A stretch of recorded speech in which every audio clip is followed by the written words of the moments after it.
Greetings, fellow Laysarans, Rhadamant here. Thank you for tuning in to Laysara Summit Kingdom, Episode 2, Building an Artisan District. Alright. So here are the different mountains, each one with their own challenges. The difference of these mountains is the resources that are available to exploit and available to import and export. So you can export resources for periodic money.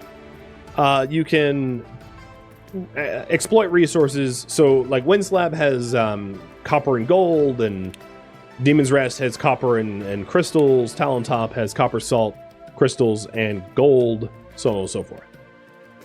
They all have their own challenges. Some have rivers, some have avalanches. So on like Smothered Flame, for instance, there's no avalanches, but no rivers. You know, they all have their own sort of unique challenges. Or Splintered Soul, where it has a green zone and a middle zone.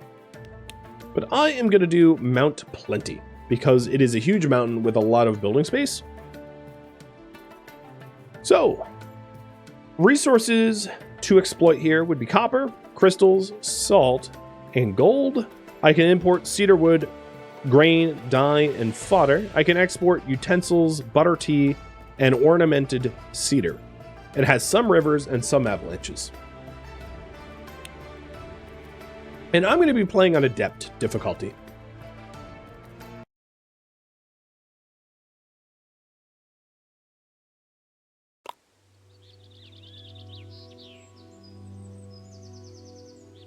Whoa, this mountain is enormous.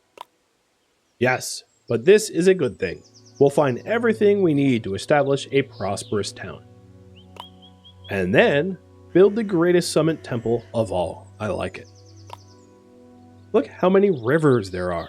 I bet we can get tons of timber from here as well. Yeah, it's almost a shame we brought our yaks along with us, not beavers. Moo. What a cute yak. Don't listen to him, sweetheart. This will be a great place for you too. Alright, enough talk. Let's get to work. So this is one of the starting paths, but it's not the only one, I believe. There's one over here as well. Of course, this spot is a little bit smaller. So you can decide to start in different spots. There's also the resources to consider. So there are rock crystals here, which is useful for things like dyes and perfumes. We got some copper on this mountain. More copper. Lots of rivers.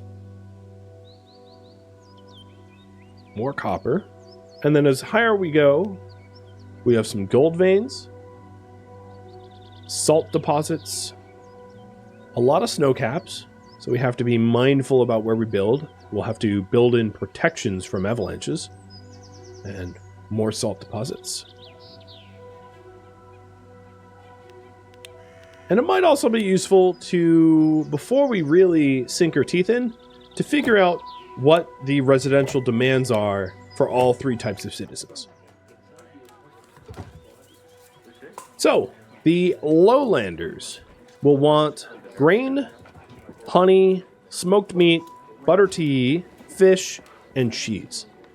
Because they want fish, it's probably easiest to set up lowlanders where there is a river.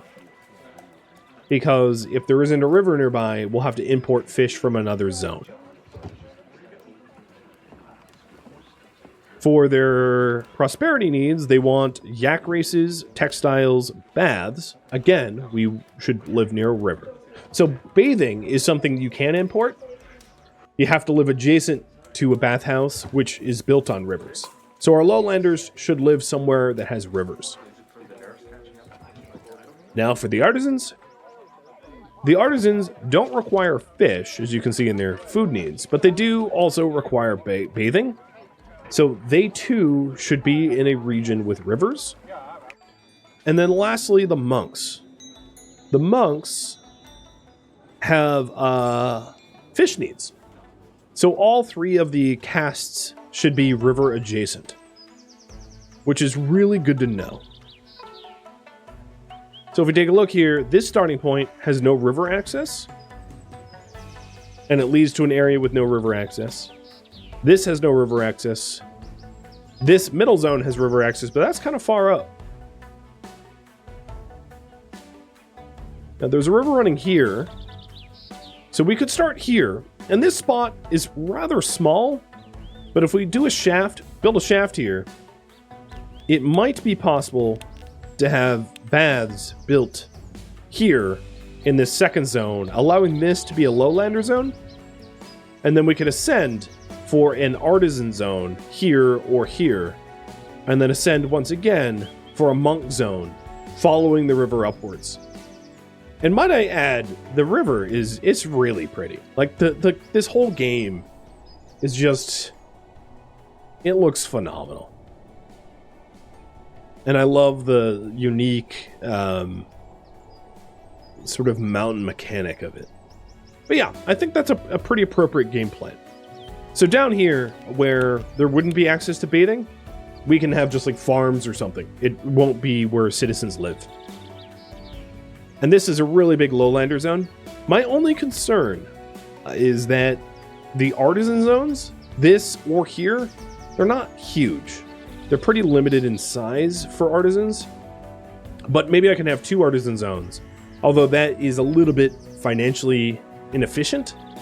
And then the last thing, this avalanche goes down this ravine here and will spill out on this part of the rock face. So the west half of this zone here is in danger of avalanches.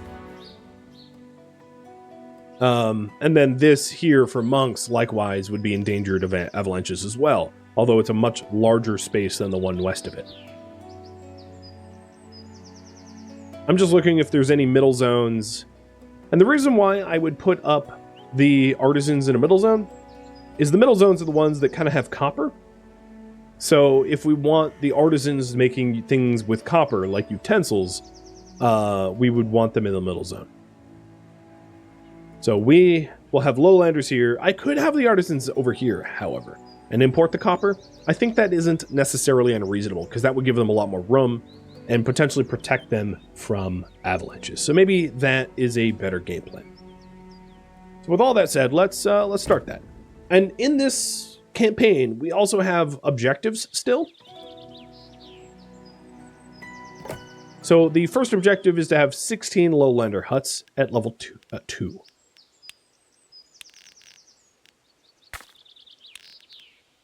So what I'm doing here is I'm starting my initial path, and I'm having the path go as far east as possible so that I don't cut this area, because I can put farms here or put yak pastures here.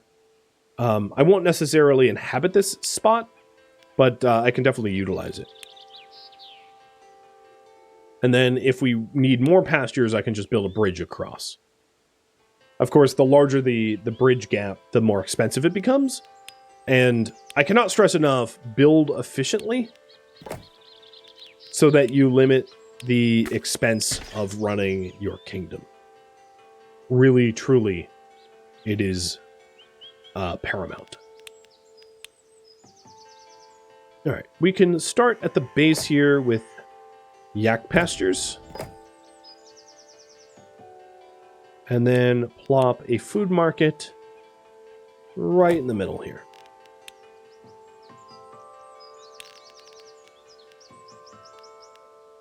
Something like that.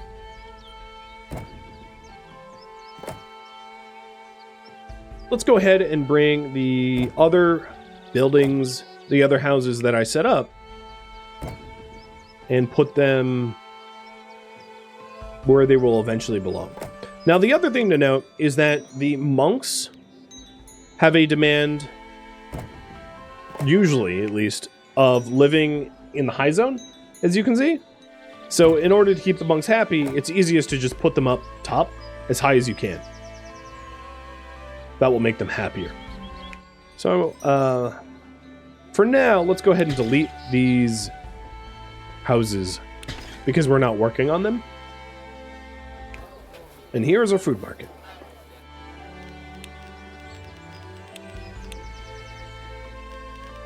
So egg production.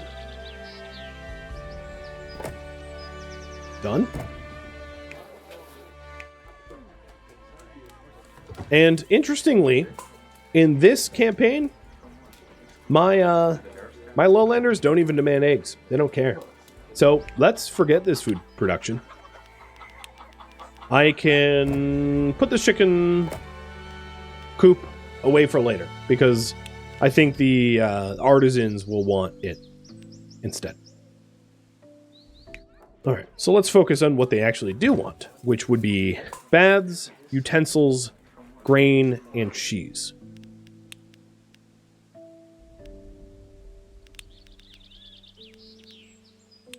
So for now, because we don't have a research level that allows us to do cart posts, everything has to be grown around the food market. But later on, once we at least obtain level 1 research, we can then put farms down here and ship it. Now, for things like yak pastures, it's fine for them to be down here because people will commute down to the yak pastures to manage the yaks. Here is our first mill.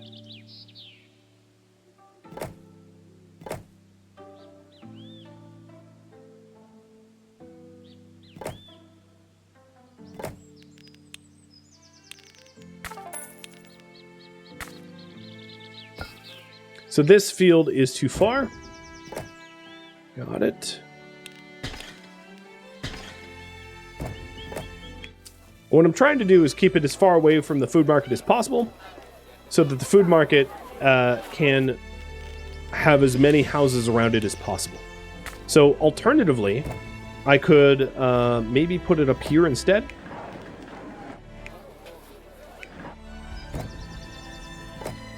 So that it is the most out of the way I can manage.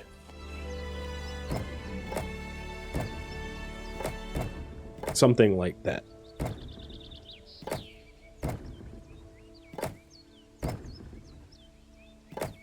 That's pretty good. Rain is supplied. Done. All right, let's get some houses in there as well. Because one thing to note is when you are missing workers, you pay out the nose for them. So here, as you can see, I am being penalized 310 gold for not having the lowlander workforce, which is pretty rough.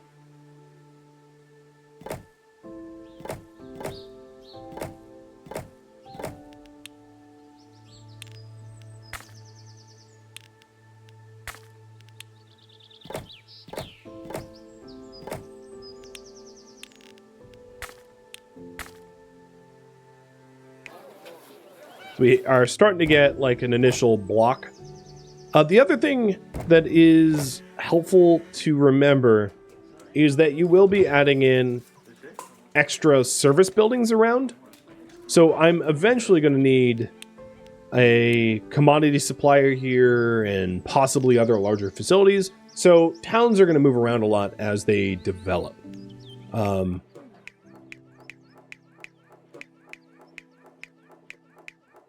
So I have 12 of the 16 I need, and we'll just focus on getting 16. 13, 14, 15, 16. All right, so those are the initial lowlanders that we'll need, and now I need to get them to level 2. So, one thing about the area and spot I selected, which could be a problem, is that the bathhouse, the closest I can offer it, is over here. So I actually might need to relocate where the heart of this is, if this bathhouse is physically too far. And as you can see, it is. It offers bathing for some of the people, but not nearly enough. So if I pull, and if I hit left control, it is the move tool. And if I pull all these houses over, they will be within the bathing region. Now, that isn't to say that every single house needs to have those specific services. Some of the houses on the west that are physically too far from the river could end up with a supply of incense, for instance, to offset. It's just that bathing is relatively cheap in the scheme of things, so it's easy to go with bathing early on. So now all the houses are within the river bath. And another thing to satisfy would be cheese. So in order to satisfy cheese, we need to have a yak shack where we milk the yaks. And this is another facility that, depending on the region that you build it, will produce a different amount of resources. So a yak shack on the low zones will produce more milk and less wool. And then the high zones, it's more wool and less milk. So if you want wool for textiles, building a yak shack up here is ideal. If you want milk, building a yak shack down here is ideal. The other thing to realize is that this bathhouse requires artisans. So in order for my lowlanders to even get to tier 2, I am inevitably going to need artisans. In fact, I might need monks as well, because the artisans aren't going to be able to easily supply utensils for my my lowlanders, because there's no copper in these regions. So the copper has to come from up here. So if I want utensils supplied in this region, I need some way to transport the copper from here down to this region, meaning I need at least research level 1. So this objective might seem simple, but it baked into it is like a whole lot of other requirements that all need to be met. So we will work towards that for sure. The other thing I might want to do is to figure out, and let me move this bathhouse out of the way, to figure out the closest spot that I can make a bridge. And then move my bathhouse back. Now this, as a result, will change the supply. Well, actually, no. The houses are still fully supplied from the bathhouse. This is one of those cases where this bathhouse physically is that that might warrant at some point adding in paved roads so that there's greater access to the bathhouse. Because you can't really move the bathhouse further inland, but you can have better roads for better access. All right, so that part's done. Ooh, we already have an avalanche. They're fun to watch. So you can kind of see where the damage would be. It goes all the way down. So anything built west of this line would need avalanche protection.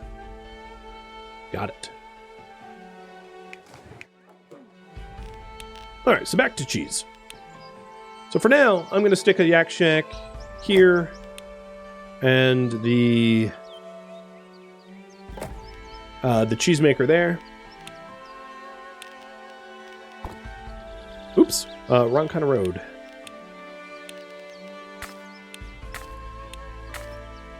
Yak shack supplies the cheesemaker, which supplies the market.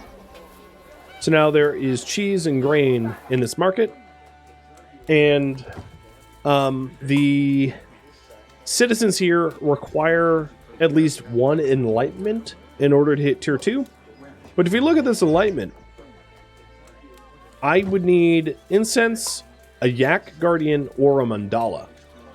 And all of those have a requirement of tier 1 research. Well, not all of them, but at least the mandala has level 1 research, which means that if I want these to be level 2, I have to get a academy up and running. No option about that.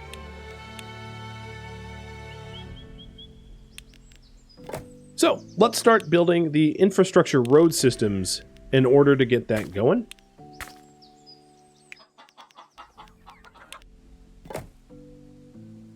And then we also want to build an artisan district here as well.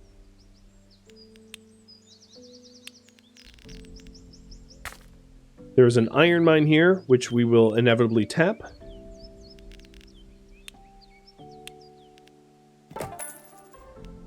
And now you can see that I've built enough like shafts and roads that my income was negative. So if I want to avoid bankruptcy, I need to make sure that I'm not hiring out workers from the capital. So let's go ahead and set up an artisan district here that will be supplied. Now, likewise, the artisans, if I'm not mistaken... Oh, that's a chicken coop. Move that away. The artisans also have a desire for bathing. So let's try to set them up along the river's edge as well.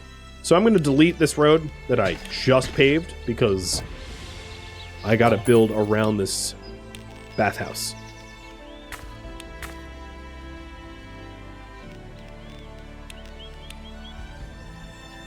And then we want the food distribution pretty close to it, but not adjacent to it. So let's do there for now. And I want to add at least 16 artisans so that we don't have to hire out the work, because that's what is really expensive. So 4, 8, 12, 16.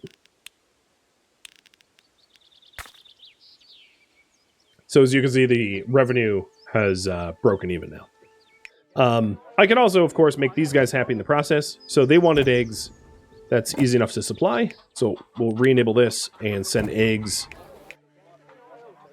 And then they also want flour, and they also want cheese. So we can set up flour and cheese. Now, once you have access to a cart post or a yak post, consolidating all of your industries into a singular area offers a huge advantage. So instead of having cheese production in every zone, put all your cheese production in one big grouping and then have a cart post or carrier post deliver it to all of the markets that it needs. That ends up making a lot more sense. We can also set up a donation spot so that we can start collecting taxes from our citizens. That will help to even out the money here. So I'm going to stick that there for now. That requires more artisans to work, so let's get more of them.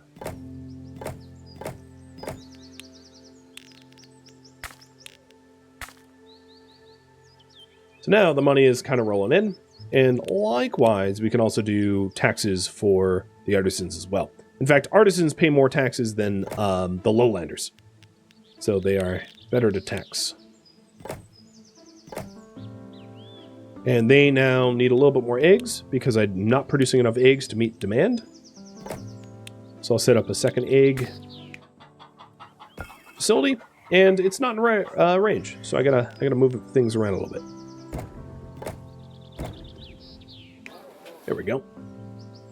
Yeah, so the revenue is starting to really come in.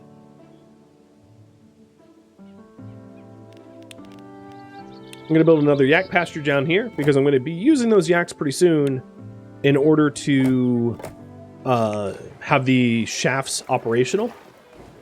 These shafts. And for now, I'm not going to worry about bringing the artisans up to level 2. I just need enough artisans to keep everything running. I'm going to fast forward time so that I can fill the treasury so that I have enough money to start building up an academy up here.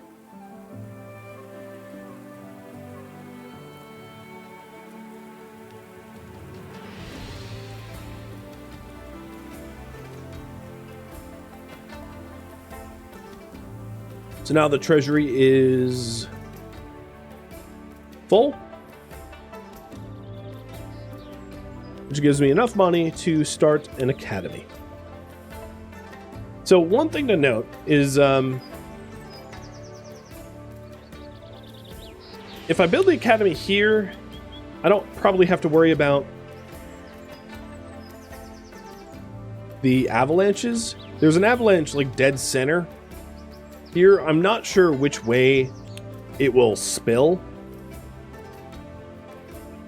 So it's a little worrisome having an avalanche right above us. What we can do is to set up foresters in this spot, which will, of course, use lowlanders to grow the trees. And we can even make it more powerful, as you can see, by layering it up but it requires a considerable amount of space, right? And it gives us a tiny fraction of the space that we would normally want to actually build. So it might make sense to set the academy up over here instead. They're both connected to a river. The road would have to be a little bit longer, but the infrastructure to keep the area safe would be cheaper. Now, there will be a slight issue of the road might get, like, snowed over during the avalanches, and we can deal with that if that becomes the case. But I think I'd prefer if I didn't have to immediately worry about the academy getting avalanche struck. Plus, there is salt over here, whereas there's copper over here, and I already have access to copper here. So this gives me access to a new resource, which is useful in its own right. So, academy. Stick the academy here. The monks want fish, but they don't care about bathing. Stinky. So they don't really need to be super adjacent to the river, which is convenient. Where is my... Oh, right, these shavs are disabled. So we have to re-enable these so that they have a path. And it's going to warn me that my money balance is negative, because the academy requires a whole bunch of monks working, and I don't have the monks, so we're trying to import the labor, which bankrupts me, so I'm going to keep that off for now. So fish production requires research level 2. So I'm not going to be able to supply the monks with fish now, but I will be able to later. They want eggs and cheese up in the high zones don't make sense. So for now, I'm just going to supply them eggs. Cheese doesn't make sense up here because the yak shacks are extremely inefficient at this elevation.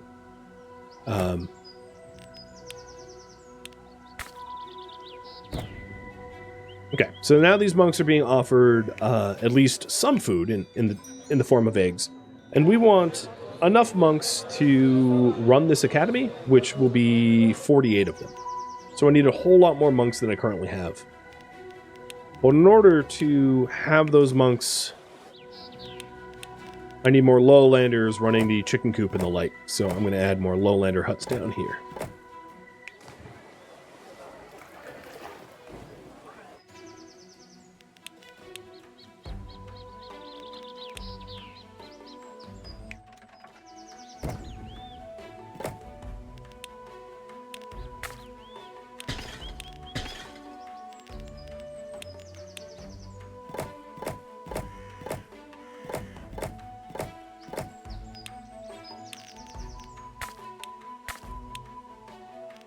Now, two of these houses, these two houses, are too far from the food market. So there's a few different solutions that I could do. One is just physically move them so that they're somewhere where there is food market access. Like that. Well, still no food market access there. And another is to have more roads that go directly to the food market, splitting it like that. So, there's a good solution. So we have a lot more lowlanders ready to work, and they need more cheese, because their cheese needs are no longer being met. So I'll do another yak shack, and another cheesemaker.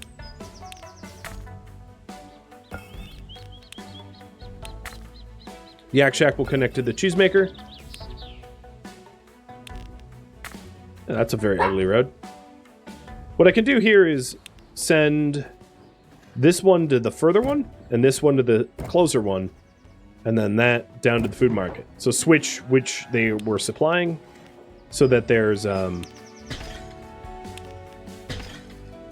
that they have proximity met. So now there's enough cheese. All right, back up here. I'm going to fast forward time to fill up the treasure a little bit more, because I don't want to be broke as I build this.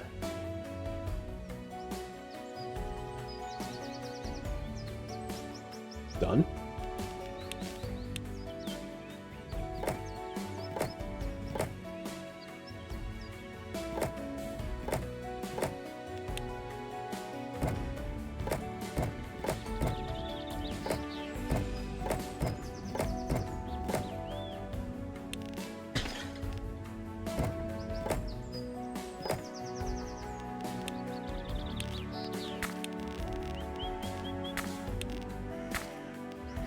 Okay.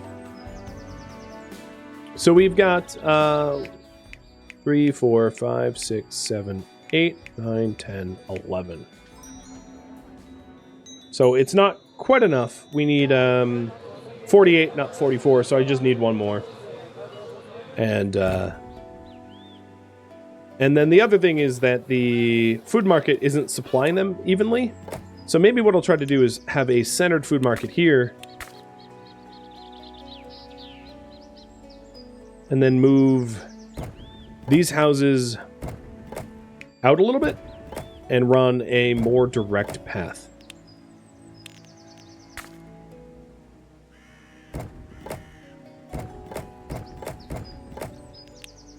So that the ones in back have access to the food market. So temporary redesign for better access to food. Alternatively, I could use higher quality pathing.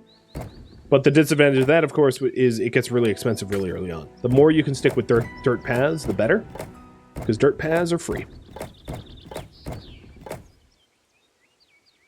So, 44.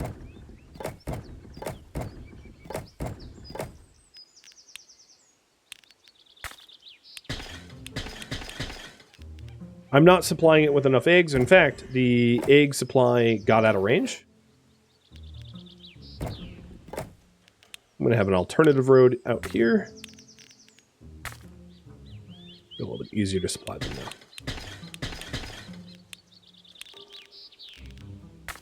Okay. They're now supplied with eggs, and one more. But I'm going to do 2 in this case. Oh, I do see one issue. I don't like this spot.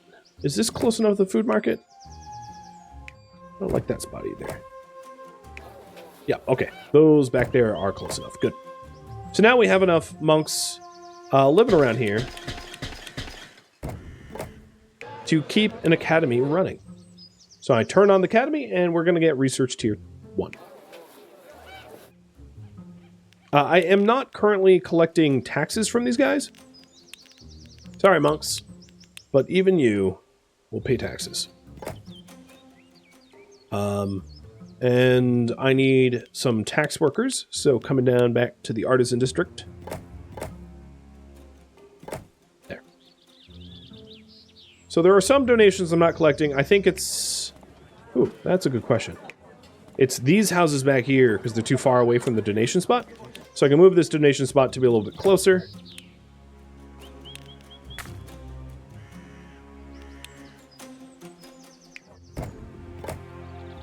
And now we should be collecting taxes from everyone. And we are. Good.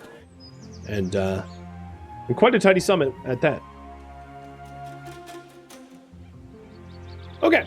So we have research level 1. And that offers us the ability to actually get these houses the enlightenment needs that they require. So in order to become a level 2 house, we needed to fill at least one of their enlightenment needs. But those alignment needs were locked in research. So now I have access to mandala. So I want to build a mandala somewhere that it will cover as many houses as possible. So like this one does not cover an ideal amount of houses. So what I might consider in this case is to run better roads. Well, yes, as you can see, all of a sudden, we now have an upkeep of 60 gold for the road that I just laid down. But what that allows us to do is it allows us to have a far greater supply for, or zonage for these buildings. So I'm going to move these houses out, put the mandala here, and then have one more high traffic road there. And now this mandala is covering everything back there because of this high traffic road. And I can bring these houses back in and have a dirt road supply them. Like this. Perfect. So all of these houses now have spiritual satisfaction through that mandala. I do, however, have too few monks working. So put 2 more back there for now.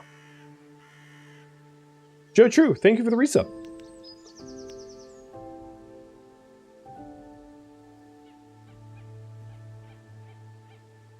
So the last thing we need is any of the needs met for these lowlanders in order for them to hit level 2. And the easiest one to do would be honey. So let's go and supply them honey. So for that, we'll want a cart post. And then connected to the cart post, just a bunch of beehives like this.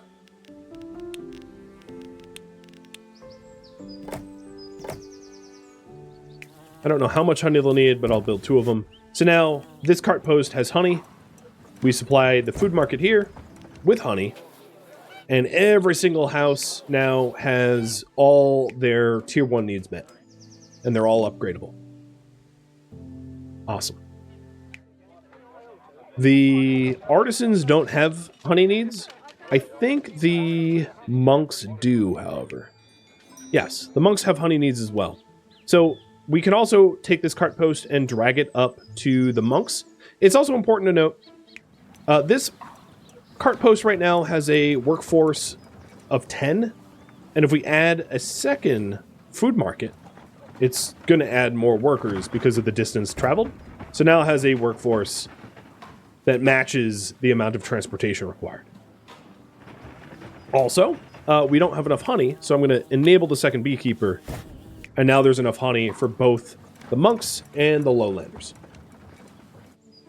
I don't, however, have the artisans to work that at the moment, so that's what we're doing next.